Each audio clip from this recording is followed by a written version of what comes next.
আপনার কালকে অফিস দিতে কতগুলো প্যাকেট পেলেন? শুধু আমি কালকে প্যাকেট পেয়েছি 15টা, তার মধ্যে খাসি মাংস ছিল বড় খাসি। কালকে বেরিয়ে ওই যে পাড়ায় তৃণমূলের মিল হচ্ছে, প্রেমিকামান এসছে, জাভেদ খান এসছে, আরো আমচি পামচে এসছে, একটু আমি কিনে দিলাম।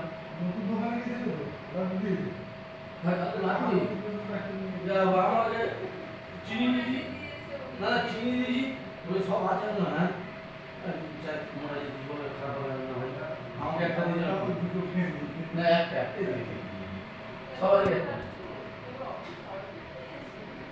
আর বিষয় নেই। দিদি কালকে মিষ্টি খেয়েছো? নতুন দোকানে